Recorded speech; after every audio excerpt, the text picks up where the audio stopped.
De la tarde, 28 minutos, gente, 20 grados 8 décimas la actual temperatura, arrancando el mes de abril, allí cuarto capítulo de este 2025, momento Mariano Pablón, por lo menos de este día martes. Marian, querido, ¿cómo andamos? ¿Qué tal? ¿Cómo estás? ¿Cómo está la gente del otro lado Ujú. de qué es? Del éter, Del de la éter, conexión de la Wi-Fi. conexión Wi-Fi también ahora, ¿viste? Sí, han cambiado las concepciones. Sí, sí, totalmente. Bueno, no, venía pensando un poco en qué sensaciones genera un 2 de abril Sí. en un contexto en el cual hablar de soberanía Ujú. es un poco iluso, digamos, el Estado se corrió desde el lugar de defender la patria, Sí. de tener una concepción más patriótica eh, de nuestra sociedad y sobre todo también de lo simbólico que constituye Ujú. nuestra cultura. Eh, y en estos contextos pensar un poco también en los excombatientes, en toda la gente que de algún modo eh, sufrió esa guerra Sí. directa o indirectamente, o por algún familiar, o incluso por la sensibilidad propia que tiene alguna gente de sentir realmente que lo que pasó en el año Ujú. 82 en las islas del sur fue algo que dolió. Sí. Y me parece que en algún punto cuando pensamos esto, también tenemos que incorporarlo a la cuestión de la memoria, Ujú. también tenemos que incorporarlo a la cuestión de la identidad, también tenemos que incorporarlo de algún modo a los derechos Sí. humanos. Y, y creo que es un buen momento para empezar a hablar de derechos humanos después de que tanto tiempo, durante 10, 12, 15 años, estuvieron machacando con el curro de los derechos humanos, como Ujú. si el hecho de que el Estado se hiciera cargo de que había cometido una atrocidad y que le pagara una pensión o una indemnización a las víctimas sea algo que ensucia, que enturbia eh, a, a, las personas que aceptan eh, un pago del Sí. Estado por un error que cometió el mismo Estado. Es como cuando uno lo piensa desde el punto de vista de las empresas que especularon siendo concesionarias de alguna de las tareas que cumplía el Estado nacional o provincial Ujú. y de golpe esa empresa eh, no le haría un juicio al Estado porque el Estado no cumple Claro. con un negocio. Esas cosas se ven como normales, Ujú. como posibles, incluso hasta se justifican. Sí. Pero las cuestiones que tienen que ver con los derechos humanos lograron estigmatizarlas, sobre todo en base a lo mismo Ujú. que utilizaron para estigmatizar el empleo público, Claro.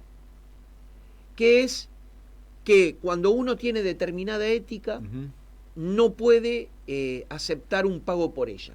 Claro. O sea, tener un trabajo implicaría, desde esta concepción, dejar tu ética de lado, no participar Ujú. de una instancia colectiva como es el sindicato para defender tus derechos, aceptar las condiciones y entrar dentro del juego de pisarle la cabeza a tus compañeros de laburo para Escalar escalar dentro de la jerarquía interna totalmente. de cualquier empresa. Ujú. Esto es lo que se naturalizó en los últimos 30 años. Esto es lo que vino a naturalizar el neoliberalismo a nivel cultural. Esto es la Ujú. meritocracia. Claro. Justificar la ganancia, que la ganancia justifique cualquier tipo de aberración Totalmente. ética. Incluso, incluso, no se discute esa ética Ujú. para que nadie quede en evidencia. Claro. Entonces, ¿qué hacemos? Moralizar la vida de los demás. Y la moralizamos de esta concepción empresarial, o sea, eh, hay tipos que se quedan sin trabajo porque cierra una empresa, cortan una calle y salimos a estigmatizarlos porque son vagos, porque tendrían Claro. que estar trabajando, pero si los echaron, muchachos. Ujú. No están trabajando, pero quieren volver a su fuente de trabajo. No, siempre alguna excusa Totalmente. encuentran para... Sí, el problema no es, che, cerró esa fábrica, lo echaron, se quedaron sin laburo, sino que el problema es, Ay, me cortan la calle y yo no puedo transitar. Hay una egolatría ahí, hay una cuestión de que yo soy más importante que los demás. Claro. Que se nota en todo. Totalmente. Se nota. Cuando la gente va al banco y se manda en la cola, se manda adelante, sin pedir permiso, sin ningún tipo de norma de cortesía. Se nota en la calle, en una esquina, que le tenés que dar el paso al que viene de la derecha y le metés la trompa del auto porque llegaste 5 segundos antes. Se nota en el trabajo, en esta competencia desleal que hay de llevar puterío para ensuciar al otro, para que el aumento me toque a mí. Se nota en todos lados, se nota inclusive en la universidad, en la disputa por los cargos, se nota en muchos lugares. Y además, recuerdo los 90 y recuerdo tenés una fila de 200 personas para que uno acepte condiciones laborales donde te pagaban poco, laburabas un montón de horas, no cobrabas horas extras, tenías la cobertura social mínima, estabas contratado con un contrato basura y te echaban cuando querían sin ningún tipo de indemnización. No te quejes porque atrás tuyo hay un montón de gente que haría este trabajo por esta misma plata o por menos de la que vos lo haces. Exacto. Entonces... Y detrás de esto, la moralización es necesaria, porque cuando no hay ética, tiene que haber algún argumento bajo el cual vos estás haciendo las cosas mal y yo bien. Siguiendo en esta lógica de razonamiento, entramos en los programas de Chimento. ¿Qué son los programas de Chimento? Son espacios donde gente que va a hablar, que no tiene formación, por ejemplo, política, y hablan de política, no tienen formación económica y hablan de economía, no tienen formación en antropología y hablan de cultura, no tienen formación en psicología o en psicología social y hablan de las actitudes de las personas, donde además juzgan a los demás y no tienen que rendir cuenta nunca de los juicios que emitieron si fueron correctos o falsos. Claro. Nunca hay ninguna consecuencia a las barbaridades que se dicen. Y con esto no digo que haya que regular desde algún ente oficial, porque es cierto, la libertad de prensa es necesaria. Pero cuando es tan tendenciosa y cuando arruina la vida de las personas, porque han atacado, se han ensañado con gente, qué sé yo, en su momento recuerdo que por kirchneristas a Nancy Duplá y a Pablo Echarri los han perseguido, los han insultado en el buquebús, a políticos como Axel Kicillof lo han insultado, lo han maltratado, y nunca hay ninguna consecuencia para eso. Claro. Y en los medios se hace sistemáticamente. Y bueno, a vos que te gusta mucho el deporte, los periodistas deportivos basan, y rescato algunos, sobre todo en el interior hay por ahí otra concepción. Totalmente. Pero el periodista porteño de élite, el que conduce los programas de ESPN, de ESPN y demás. Exacto. Miraba el otro día cuando era un videíto por el producto del baile de Argentina-Brasil y demás, y te lo ponían, el Pollo Viñolo, Ruggeri, bueno, vimos Eva Domínguez, Marianito Clos y demás. Che, no tiene el piné para estar. Bueno, ojalá el Pollo Viñolo. Bueno, ojalá se pierda esta Copa América, tengamos una buena realidad, así podemos armar un proyecto de verdad. El Seba Domínguez, bueno, le falta experiencia, bueno, el impresentable de Ruggeri, opinólogo de todo. Lo mismo, y voy a encontrar a los tipos diciendo, no, la jerarquía del técnico, qué nivel de Scaloni, como si no hubiese pasado nada. Sí. Hay una negación. Primero, no hay un sentido histórico de lo que se dice. No. Con lo cual queda cada vez más en evidencia la manipulación de los medios. Claro. Hoy. En el fútbol se nota más y se nota que hay intereses. Totalmente. Que este programa del Pollo Viñolo se haya puesto en medio de la elección en Boca, en contra de Riquelme, y desde entonces no salieron de ese lugar, es una postura política. Sin duda, ¿sí? Y además hay una falsa objetividad construida Ujú. para generar eso tendencioso que existe. Obviamente. Y que después vos lo tenías, bueno, tomando el ejemplo de Riquelme, dando lo que era la nota en los programas de Rial, ya sea intruso en ese momento Claro. o en este último, yendo a Argenzuela Sí. en C5N, porque en los canales deportivos no está. Pero ojo que también te pasa en lo que va haciendo en los programas políticos, que determinados dirigentes políticos no pueden hablar en esos medios y te tienen que hablar en otros medios. Tomo, por ejemplo, van a encontrar recorte de Juan Monteverde diciendo, bueno, en Rosario estamos censurados. Claro. No se me convoca para hablar. Y vos lo tenés a Juan Monteverde dando nota en los programas de Buenos Aires. Claro. Bueno, yo creo que también ahí, cuando empezamos a desentrañar un poco la lógica de los medios, e incluso la lógica de los medios digitales, Uh-huh. a través de la lógica de los algoritmos, de visibilizar e invisibilizar algunas cosas, Claro. de fortalecer la ideología de la competencia Uh-huh. y ocultar la ideología de la solidaridad. Claro. Siempre que hay un acto de solidaridad, por ejemplo, lo que pasó con Bahía Blanca. Sí. Casi todos los clubes del fútbol argentino estuvieron juntando cosas, las llevaron. Uh-huh. No salió en los medios. No.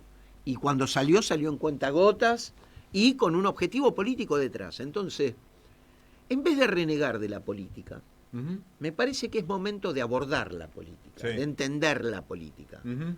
Porque si seguimos mirando para otro lado, Claro. se terminan haciendo un montón de cosas en nombre de la economía, Uh-huh. en nombre de la sociedad, en nombre de la moral y las buenas costumbres, que son políticas, Sin dudas.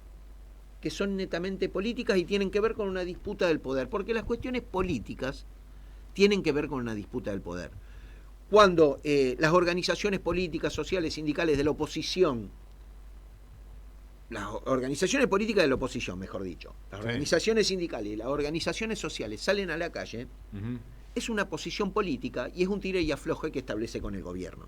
Con el gobierno, y en este caso con este gobierno, y con el poder real, que es el poder económico, Claro. que es el que le dicta al gobierno Uh-huh. qué política llevar adelante. Sí. Entonces, si pensamos que esas disputas no Ujú. existen, Claro. si descafeinamos esa discusión de todos los días, Uh-huh. no entendemos qué es lo que se está jugando detrás de las afirmaciones que se hacen Claro. cuando se dice o se utiliza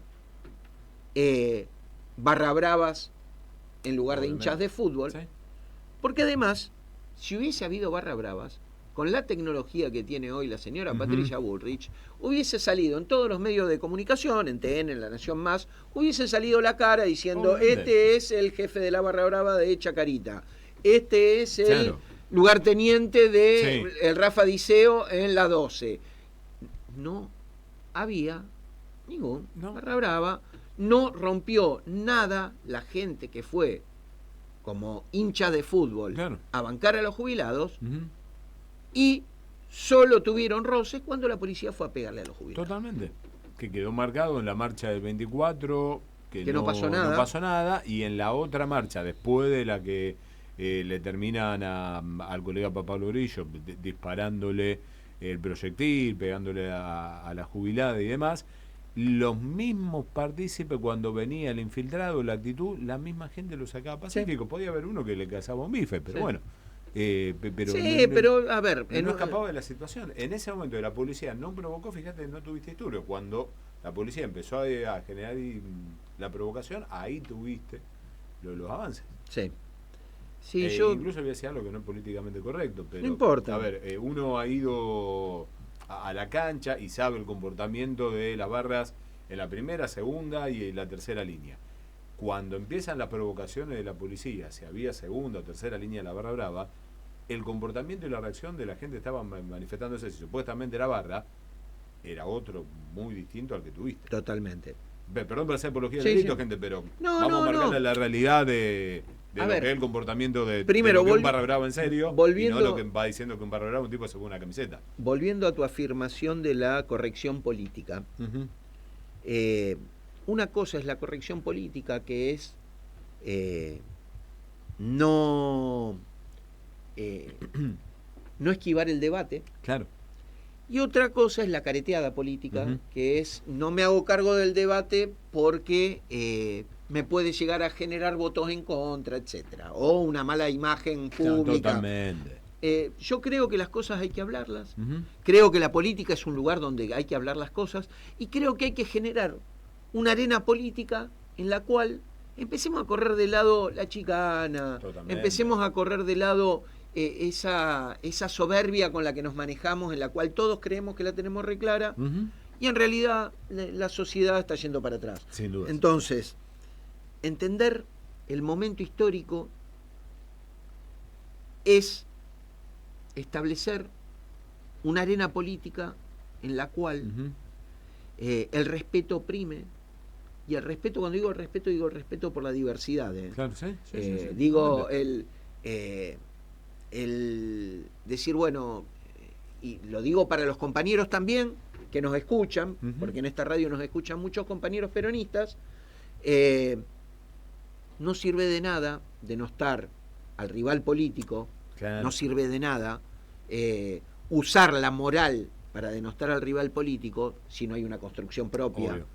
Que nos sitúe en otro lugar. Ujú. Sí, yo creo que aquí para eso, y me parece que, a ver, te veía con la remera del Diego, de que uno vamos encontrando el lugar, el momento, y lo hemos charlado la semana pasada, de empezar a buscar esa representatividad. Bueno, marchamos con los jubilados y me identifica la camiseta de mi equipo. Bueno, marcho con la camiseta de mi equipo, o marcho también con la del Diego, y que después me encuentro marchas, y lo charlamos con Walter Basualdo cuando arrancamos, que uno la espera para participar, que nos muestra a todos juntos el 24 de marzo, e incluso mañana, el 2 de abril, son de esos momentos que nos terminan uniendo como sociedades. Más allá de que después, el 3 de abril, volvemos a tener la diferencia de que yo pienso políticamente A y vos pensás políticamente B, pero tenemos una idea en común, sí. que la volvimos a encontrar, que es, Sí. bueno, el nunca más desde el 24,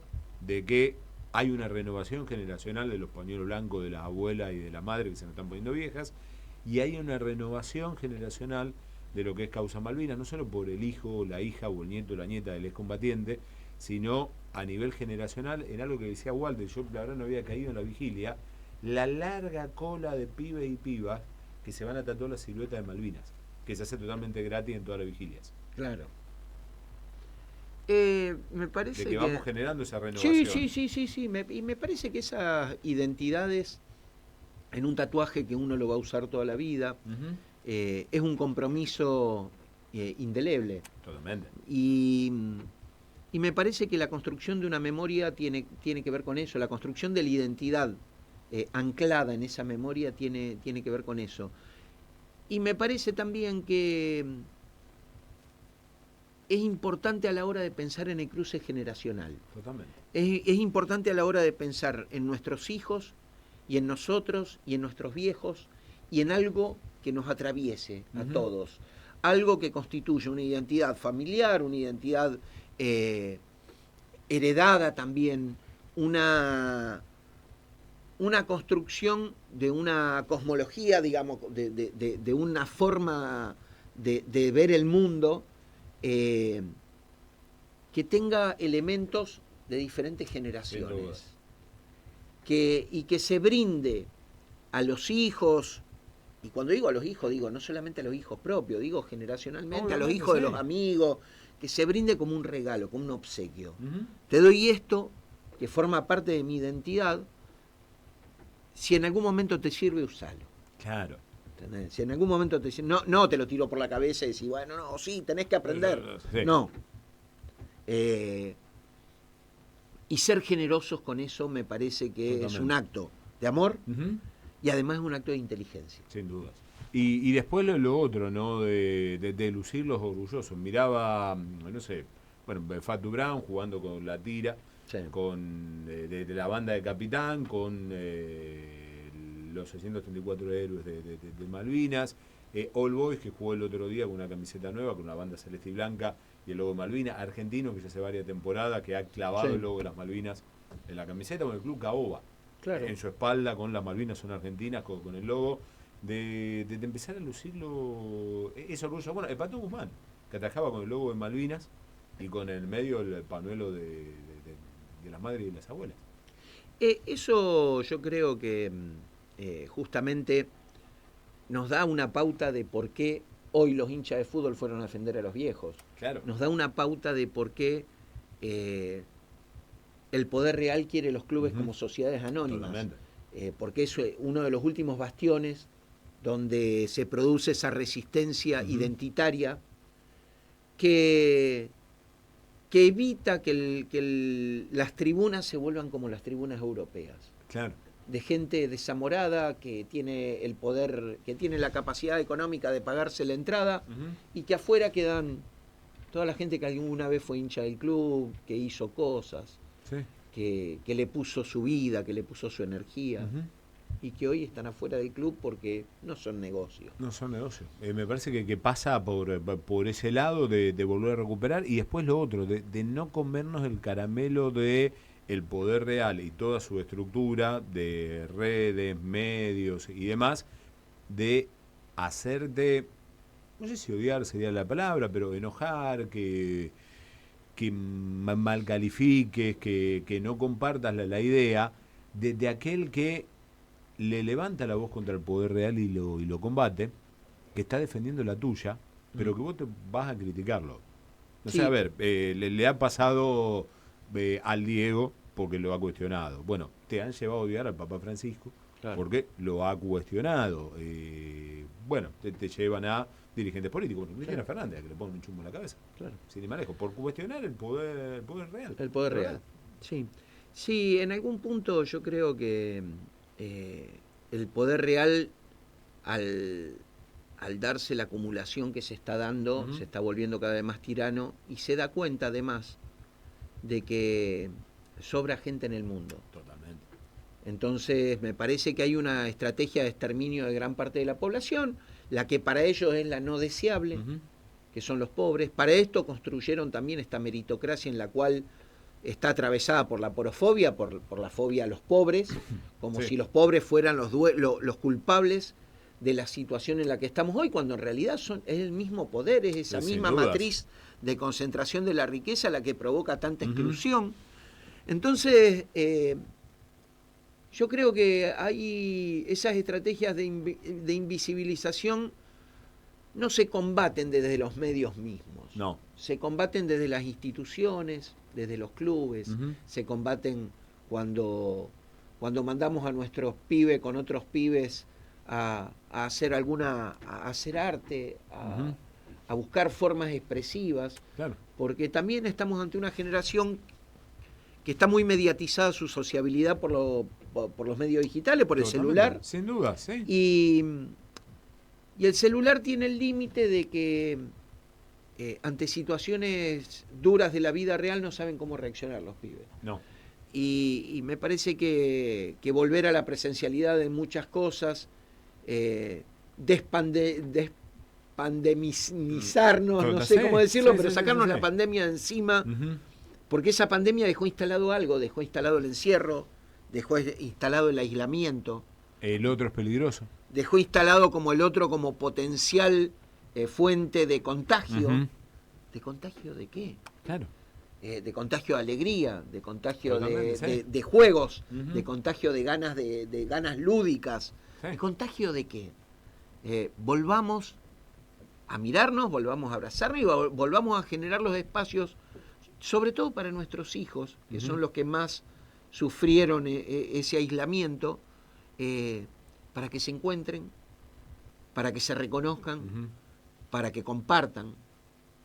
Yo creo que los pibes tienen mucho para enseñarnos y van a aprender mucho más rápido que nosotros a volver a construir una sociedad. Sin dudas. Amigos, ¿la seguimos el jueves? La seguimos el jueves. Gente, ya venimos para el cierre. 8 minutitos para las 3 de la tarde.